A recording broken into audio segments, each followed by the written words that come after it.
আসসালামু আলাইকুম, welcome to my cooking channel cooking with Shahana Shimu. আজকে আমি তৈরি করব চিকেন রেজালা। চিকেন রেজালা তো আপনারা অনেকেই অনেকভাবে দেখেছেন, আজকে কেন হয় আমারটা দেখে নিন। খুব টেস্টি হয় আমি যেভাবে তৈরি করি সেভাবে। আমি প্রথমে বাটি নিয়েছি, তার মধ্যে প্রথমে আমি দিয়ে নিচ্ছি আদা রসুন বাটা, কাঁচামরিচ বাটা। কাঁচামরিচ আমি ব্লেন্ড করে নিয়েছি, আপনারা বেটে দিতে পারেন। কাঁচামরিচ বাটা,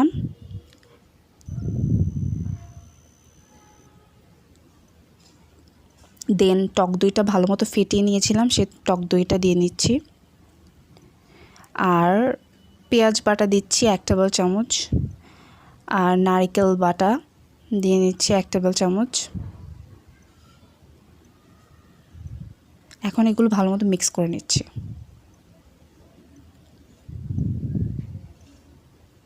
মিক্স করা হয়ে গিয়েছে আমার।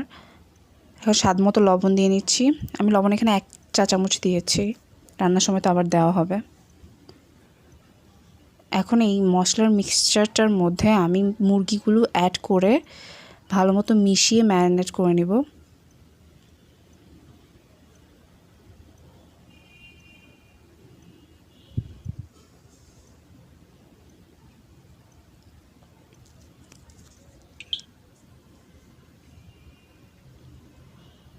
এখানে মশলার সাথে মুরগিটা পারফেক্টলি মেশানোটা খুব ইম্পর্ট্যান্ট। মুরগিটার ভিতরে যত ভালো মতো মশলা ঢুকবে তত টেস্ট বেটার হবে। সো আমার মুরগির সাথে মশলা মেশানো শেষ, আমি ফ্রিজে রেখে দেবো আধা ঘন্টার জন্য। সো মুরগি আমি রেখে দিয়েছি আধা ঘন্টার জন্য, তাই এই ফাঁকে দিয়ে আমি মুরগির জন্য সব কিছু রেডি করে নিচ্ছি। প্যানে আমি বাটার দিয়ে নিচ্ছি, দেন সাথে আমি রান্নার তেল দিয়ে নিব। বাটার এবং রান্নার তেল মিশিয়ে রান্নাটা করলে টেস্টটা বেটার আসে। আপনারা চাইলে শুধু রান্নার তেল দিয়েও করতে পারেন, বাট বাটার বা ঘি এগুলো অ্যাড করলে রেজাল্টের টেস্টটা অনেক ভালো আসে। সো আমি এখন গরম মশলা দিয়ে নিব, আস্ত গরম মশলা, গোলমরিচ, আস্ত গোলমরিচ, লং, জয়ফল, জয়ত্রী, দারচিনি, তেজপাতা, এলাচ আর শুকনো লাল মরিচ, এগুলো এখন দিয়ে একটু ভেজে নিব।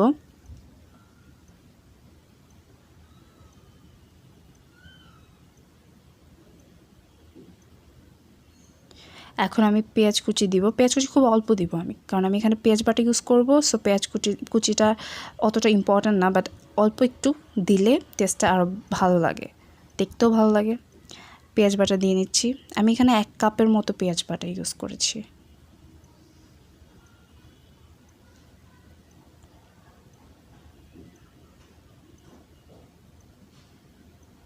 এখন ভালো মতো ভেজে নিচ্ছি আমি। ভালো মতো কুক হওয়াটা খুব ইম্পর্ট্যান্ট। এখন আমি ওই যে ম্যারিনেট করা চিকেনগুলো আধা ঘন্টা পর ফ্রিজ থেকে বের করে নিয়েছিলাম, এখন আমি এটার মধ্যে দিয়ে দিচ্ছি। প্যানে আমি চিকেনগুলো দিয়ে দিয়েছি। এখন ভালো মতো তেলের সাথে নেড়ে চেড়ে মিক্স করে নিব। আমার চুলার আঁচটা একদম কমানো, তাই হচ্ছে আপনার এটা আস্তে আস্তে মিক্স করতেছি অ্যান্ড হইতেও একটু টাইম লাগবে। আমি আঁচটা কমিয়ে রেখেছিলাম। এখন হচ্ছে আমি আমার নারকেল বাটাটা দিয়ে দিচ্ছি, 1 কাপের মতো নারকেল বাটা দিয়ে দিচ্ছি। নারকেল বাটাটা দিলে রেজাল্টের টেস্টটা খুব ভালো আসে। আর বাদাম বাটা দিয়ে দিচ্ছি। বাদাম বাটা এখানে আমি 2 টেবিল চামচের মতো দিয়েছি।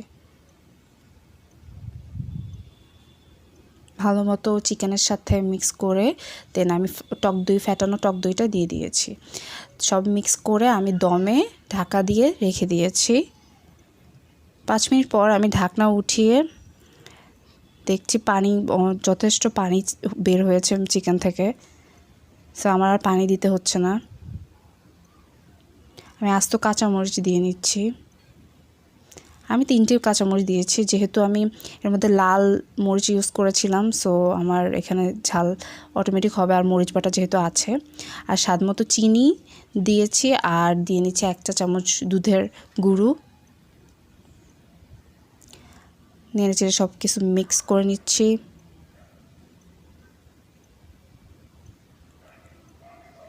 চিকেন রেজালাটা হতে টাইম বেশি লাগে না, জাস্ট ম্যারিনেটটা করতে আধা ঘন্টা লাগে, তারপরে জাস্ট বসিয়ে দিয়ে সব দিয়ে দিলেই হয়ে যায়।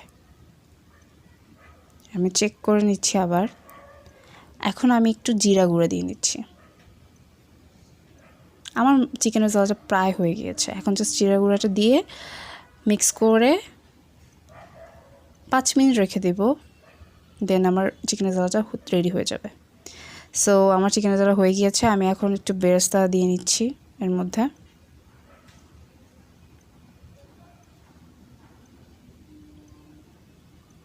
দেখতে তো পাচ্ছেন ঝোলটা শুকিয়ে গিয়েছে, একদম ঘন হয়ে গেছে।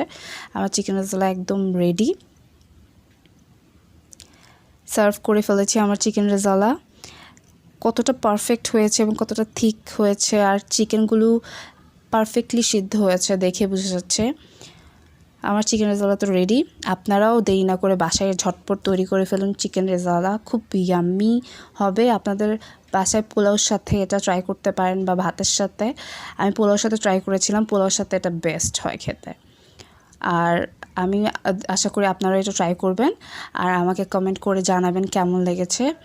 ভালো লাগলে অবশ্যই লাইক দিবেন, আর যদি ভালো না লাগে তাহলে ডিসলাইকও দিবেন, সমস্যা নেই। তাও আমার ভিডিও দেখে লাইক, কমেন্ট, সাবস্ক্রাইব করবেন, আমার পাশে থাকবেন, সব সময় দোয়া করবেন। Thank you, bye by.